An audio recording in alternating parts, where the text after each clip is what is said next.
चलो, तो कल ये हमने लास्ट में हमने जो भी चीजें कल के वीडियो में देखा वो ये सारी चीजें थी हमारी। फिर से एक बार मैं आपको 2 मिनट में इंट्रो दिला देते हैं कि एपी के पहले वाले क्लास में हमने क्या क्या चीजें देखी हैं। विद इन 2 मिनट आपको समझ में आ जाएगी।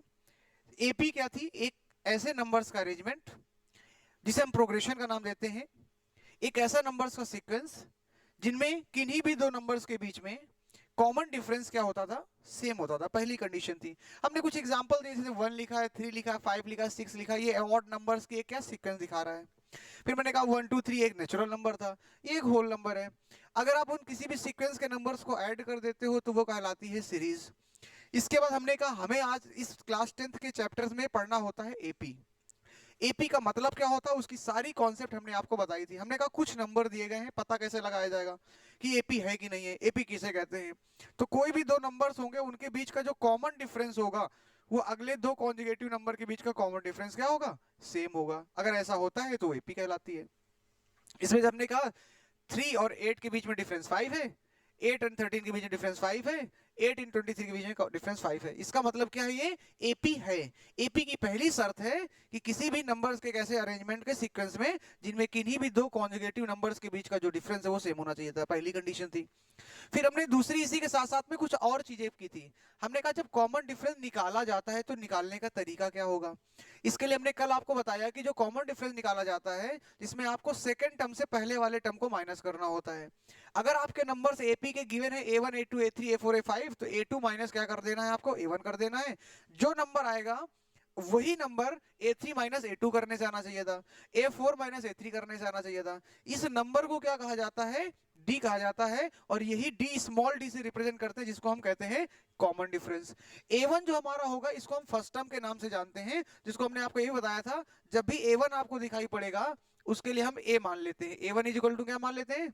A मान लेते हैं। एक तो ये कंडीशन कल हमने इसको डिटेल में आराम से बताया था, इसलिए थोड़ा जल्दी कंप्लीट कर रहे हैं। एग्जाम्पल एक हमने इसलिए भी कहा A2 माइनस A1 इसलिए इंपॉर्टेंट है क्योंकि अगर हम इसको देखते हैं 23 और 19 के बीच में, तो आप कहेंगे कॉमन डिफरेंस तो 4 है। लेकिन मैंने कहा सेकंड टर्म से आपको फर्स्ट टर्म माइनस करना है, इसलिए इसका कॉमन डिफरेंस क्या आएगा? माइनस, क्योंकि साइन वेरी कराएगा अपने आप में। ये सारी चीजें कल हो चुकी थी हमारी।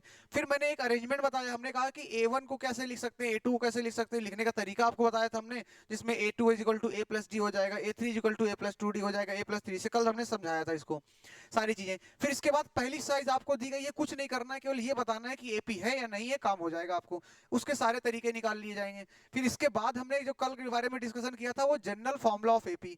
ये फॉर्मूला सिक्के का यूज करते हुए आप एपी के किसी भी टर्म को क्या कर सकते हैं? निकाल सकते थे।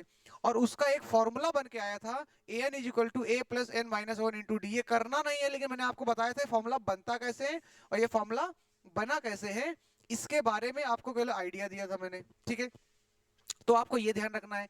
इस फॉर्मूले में an is equal to a plus n minus one into d जो है, डी क्या है? कॉमन डिफरेंस है।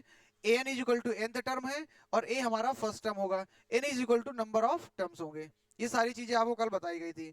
फिर मैंने इसी में आपको एक और आपका क्वेश्चन दिया था, जिसके आधार पर हमें कई सारी चीजें निकाल के चेक कर लेना था, और बिल्कुल बेसिक क्लास थी। एक एग्जांपल दिया -30360, इसमें आपको एपी बताना था। पहले चेक किया हमने, कॉमन डिफरेंस निकाला और सब में कॉमन डिफरेंस 3 निकलते हुआ आ रहा था, तो एक एपी के रूप में है। फिर हमने कहा था इसमें पता करिए आपको क्या है कि nth फॉर्मूला क्या बनेगा। nth फॉर्मूला बनाने का तरीका हमने an is equal to 3n minus one six कर लिया है पूरा है। ये भी हो चुका है। यहां तक तो सारी चीजें हो चुकी थी ये कल। अब हमको क्या करना है? पहली एक्सरसाइज हमारी जनरल फॉर्मूला की है, वो अप्लाई करनी। यानी कि बहुत ही सिंपल चैप्टर है, बट ये है ना कि पहली बार आप इसे पढ़ रहे हैं तो आपको लगेगा कि क्या है, किसकी भाषा में। जब आप क्वेश्चन थोड़े लगाना चालू करेंगे तो आपको धीरे धीरे चीजें समझ में आने चालू होंगी। तो आज हमारा कोई थ्योरी नहीं पढ़ने वाले। आज के सेशन में हम बस ये करेंगे, जो कल फॉर्मूला पढ़ा है उसके बेस्ड जितने भी क्वेश्चन के वेराइटीज हैं वो सारे वेराइटीज के क्वेश्चन हम लगाने वाले हैं। सबसे पहली कंडीशन हम यहाँ लिख लेते हैं जनरल फॉर्मूला, और इस फॉर्मूले का बार बार यूज होगा। इस फॉर्मूले को आप यूज कर लीजिएगा, जनरल फॉर्मूला ऑफ एपी। अभी थोड़ी देर पहले इसी के बारे में डिस्कशन किया हमने एपी का। तो आपका जनरल फॉर्मूला है ए एन, इसी को एल के रूप में भी लिख लिया जाता है, लास्ट टर्म कह देते हैं, जो कि A plus N minus one into D है। This is the formula which are going to be used in all the question. बहुत इंपॉर्टेंट क्वेश्चन यहां से लगेंगे। ये फर्स्ट टर्म है, इसको दिमाग में रखिएगा। फर्स्ट टर्म, ये कॉमन डिफरेंस है see d, and this is called number of terms, जो निकालना है number of term, and that give the nth term. कल के उसमें सारी चीजें आपको समझ में आ चुकी हैं।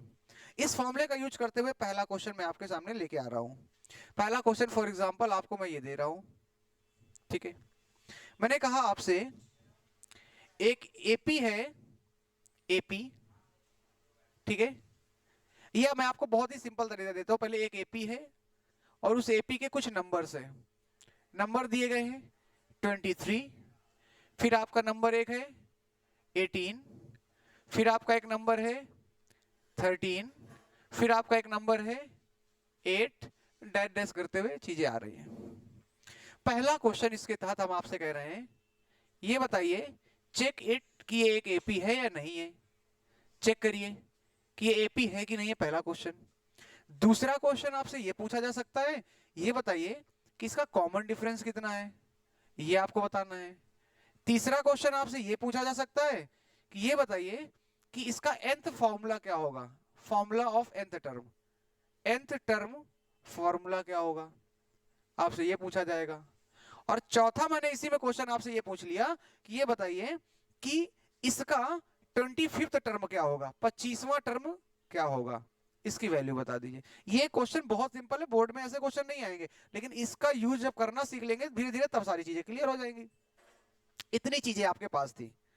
अब सबसे पहला क्वेश्चन यहां पर हमारे सामने अरेंजमेंट हो गया, जो कि मुझे लगता है सबको पता है इसका आंसर, बट फिर भी आपकी फॉर्मेलिटी के लिए मैं बता देता हूं। फिर हम इसके बाद लेवल आप क्वेश्चन बढ़ा देंगे अपने लेवल का। पहला कंडीशन अगर आप देखेंगे तो ये आपके सामने एपी लिखी है। अगर ये एपी है तो हमने कहा था कॉमन डिफरेंस चेक करना है। अगर मैं आपको इसको बोलूं कि ये A1 होगा, ये A2 होगा, ये A3 होगा, A4 होगा, तो A2 माइनस A1 किया जाएगा, और A2 माइनस अगर A1 करेंगे तो यहां पर आपके पास 18 माइनस 23 है, एंड 18 माइनस 23 करेंगे तो माइनस का 5 आएगा, बिल्कुल है। अभी चेक करेंगे कि ये सब में लागू होगा। इस बार क्या करना है, 13 माइनस 18 करना है, तो भी आंसर आया -5। भैया जी थोड़ा सा शांति बना रखें, थोड़ा सा आपको डिस्कशन करना आराम से, उस वाली क्लास में बैठ कर करो, कोई दिक्कत नहीं है। नहीं, उधर वाली क्लास में आराम जा सकते हो, कोई दिक्कत नहीं है। आराम से अगर बातें करनी है आराम से उस वाले में करो, कोई दिक्कत नहीं। क्योंकि फिर आपकी साउंड, क्योंकि बैक लगा है ना, तो आपकी पहले कैच होगी, समझ रहे। 8 माइनस 13 अगर आप करेंगे तो -5। 3 में चेक कर लेना है। इसका मतलब सब में कॉमन डिफरेंस क्या आ रहा है, सेम आ रहा है। इसका मतलब ये एपी है। पहले का आंसर मिल गया, यानी it is an AP, confirm हो गया। अब दूसरा क्वेश्चन ये बनता है, यार कॉमन डिफरेंस क्या है, तो दूसरे का आंसर अभी थोड़ी देर पहले हमने निकाला। कॉमन डिफरेंस को स्मॉल डी से लिखते हैं, and which is equal to -5। ये कॉमन डिफरेंस हो गया। तीसरा क्वेश्चन क्या था, nth फॉर्मूला। अब जरा समझना बात को, nth फॉर्मूला कैसे बनाया जाता है। अगर ये एपी दी गई है और इस एपी में आपसे कहा जाता है कि भैया nth फॉर्मूला बनाइए, तो आपको क्या करना है कि आपको पहले जनरल फॉर्मूला लिखना है, an is equal to a plus n minus 1 into d. अब आप करेंगे क्या, a का मतलब क्या होता है, फर्स्ट टर्म। इस एपी का पहला टर्म कौन सा है, 23, आपने 23 लिख लिया। फिर आपने d निकाल रखा है, d कितना है -5, यहाँ आपने -5 लिख लिया। अब आपको क्या करना है, उस AP का अगर आपको nth फॉर्मूला निकालना है तो आपको a की जगह पर 23 लिख देना है, प्लस n-1 लिखा रहने देंगे, और d जो है n को कभी नहीं छेड़ेंगे, n के टर्म में फॉर्मूला निकालना है ना, तो n को नहीं टच करेंगे, और d इज इक्वल टू क्या कर देंगे, -5 कर देंगे। जैसे आपने ये किया तो 23 -5 का करेंगे तो -5n हो जाएगा, प्लस का 5 हो गया, और यहां पर आपको एक नंबर निकल कर आ रहा है 28 minus 5n, and that is equal to an। इसी को बोला जाएगा, ये nth टर्म का फॉर्मूला है। क्लियर है, दैट इज ये क्वेश्चन में आपसे बनवा लेता है, ये दे दिया जाएगा। अगला क्वेश्चन क्या है, ये थर्ड का सेगमेंट हो गया, ये भी हो गया, ये भी हो गया, ये भी हो गया। चौथा क्या है, बहुत ही आसान है। आपसे क्या पूछा गया है, आपको A25 पूछा जा रहा है ना साहब। A25 का मतलब ये है कि n की वैल्यू कितनी है, 25 है। n की वैल्यू 25 है, इस फॉर्मूले पे n की जगह में 25 रख दो, आंसर आ जाएगा। चाहे तो इससे निकाल लो और चाहे तो इससे रख के निकाल लो, तब भी कोई दिक्कत नहीं, क्योंकि आपको पता है पहला टर्म क्या d क्या है, तो n 25 रखोगे आंसर आ जाएगा।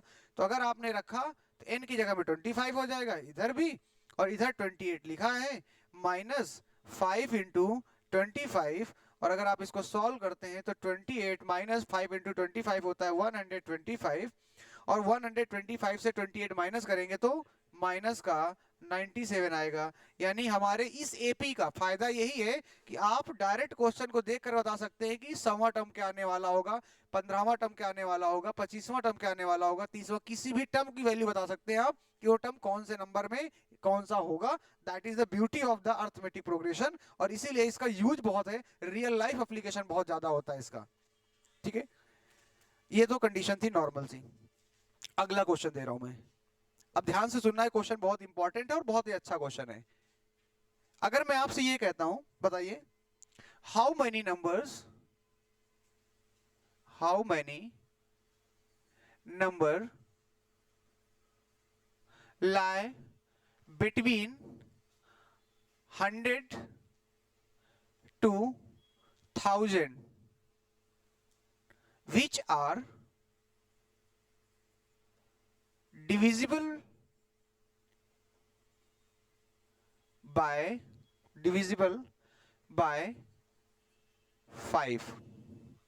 ठीक, 100 और 1000 के बीच इतने कितने नंबर हैं ऐसे जो 5 से डिवाइड हो जाएंगे। एक तरीका जनरल है, आप फटाफट काउंट करोगे, लेकिन जब हमारा फॉर्मूला होगा तो हम काउंट क्यों करेंगे, और आपको इस मेथड से सॉल्व करना पड़ेगा।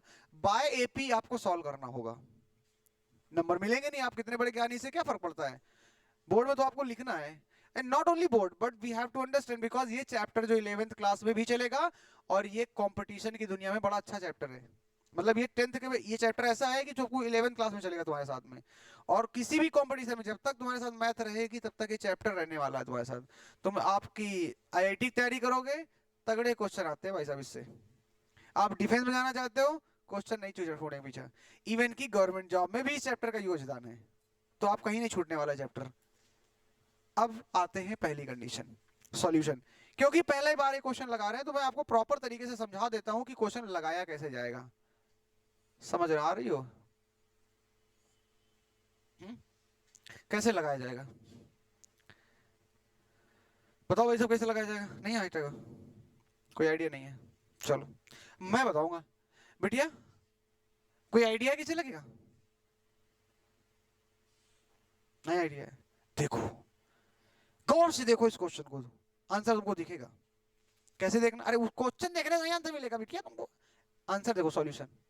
सबसे पहले आपको एपी तो पता चले क्या होगी, एपी आइडिया लगाना है।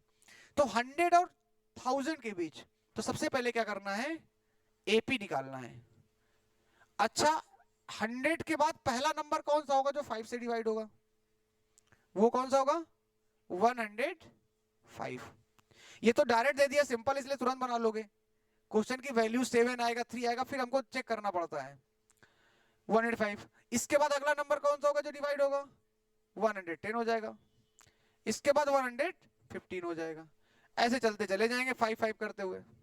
और लास्ट नंबर 1000 के पहले वाला कौन सा होगा? 995। क्या ये लास्ट नंबर नहीं होगा जो 1000 के पहले वाला डिवाइड हो रहा होगा? आपके पास एपी मिल चुकी है, एपी होगी इस गिवन सिचुएशन की। इस एपी के अकॉर्डिंग सबसे पहले आपको क्या करना है, आपको बताना है फर्स्ट टर्म क्या होगा। कौन सा टर्म? First term. तो आपको पता है फर्स्ट टर्म इसका एपी का ए है, और ए इज इक्वल टू हो जाएगा 105। क्या मैं बोल सकता हूं? बोलो हाँ ना। और क्योंकि 5 से डिवाइड करने की बात कर रहा है तो डिफरेंस 5 का ही होगा, और 110 माइनस 5 करके देखोगे तो भी डिफरेंस आएगा, यानी कि आपको निकाल लेना है कॉमन डिफरेंस। और अगर आप कॉमन डिफरेंस की बात करते हो,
1 n चाहिए आपको, डी कितना है 5। अब आपके पास सारे नंबर है, केवल एक वेरिएबल है, इसको सॉल्व कर लेते हैं। 995 प्लस 5n माइनस का 5 हो जाएगा। और जैसे आप इसको सॉल्व करते हैं तो यहां पर आपको पता है, इसको अगर सॉल्व करके लाएंगे तो 995, इधर 5 आपका माइनस हो जाएगा तो 100 बचेगा, प्लस 5n, इसी को आगे सॉल्व कर लेते हैं। 5n एक तरफ रखते हैं, 995 माइनस आपका हो जाएगा 100, 5n इज इक्वल टू आपका 895 हो जाएगा। n इज इक्वल टू आपको डिवाइड कर देना है 895 बाय 5, और जैसे आप ये करके लाएंगे यहां से कट हो जाएगा, 1 आएगा, 3 टाइम्स गया, 7 आएगा, 4 आएगा, and this is equal to this one. यानी कि इसके बीच में टोटल कितने नंबर होंगे, 179 नंबर ऐसे होंगे जो कि 5 से डिवाइड हो रहे होंगे। That is a point. वो कथा नहीं चल रही सत्यनारायण की, पहला अध्याय समाप्त हुआ, नोट करो जल्दी। बस इतना टाइम थोड़ा ना है। और वो तुम ध्यान रखा करो अपनी चीजों को, तुम ध्यान ही नहीं रखते हो, मामला डिस्टर्ब हो जाएगा।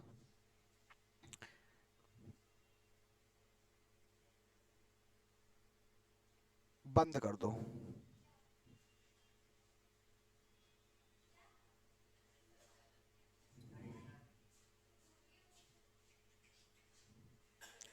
बेटिया मुंह से बोल रहे हैं, अब कहां से बोल रहे हैं? इशारा तो कुछ समझा करो, ये भी होता है कोई, इसका भी कुछ दिया ऊपर वाले ने, सोच समझ के दिया है, प्रयोग करो। अब तुम इसका प्रयोग नहीं कर रही हो तो क्या होगा? इसीलिए कहते हैं लड़कियों का दिमाग नहीं होता है। देखो खुद कह रहे हैं, ऐसा होता ही नहीं है, दिमाग ही नहीं होता है। खुद कह रही दिमाग नहीं होता, लो खुद साबित कर दिया, हेंस प्रूव्ड। चलिए ठीक है, नोट कर लिया होगा। अगला क्वेश्चन देखा जाए। ठीक है, इज वेरी सिंपल। अभी तो मैं बहुत सिंपल सिंपल क्वेश्चन लगवा रहा हूं, आगे भी मजेदार क्वेश्चन होंगे इसी फॉर्मूले पे बेस्ड है, लेकिन एक क्वेश्चन और लगवा देते हैं इसका।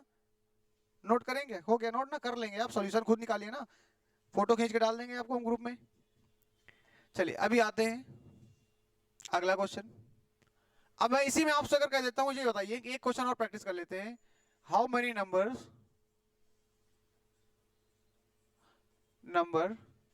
मुझे लगता है इससे आसान कुछ हो नहीं सकता। हाउ मेनी नंबर लाए between 100 to 500 which are divisible by 7। बताओ। राधे राधे राधे बोल, दिल का क्या पता। बउआ क्या कर रहे हो तुम? गेम खेल रहे हो? अच्छा, इसीलिए पापा ने खरीद के दिया है। हाँ, कि गेम खेलो बेटा। अरे बहुत बढ़िया, उन्नत कर रहे हो गुरु तुम, उन्नत।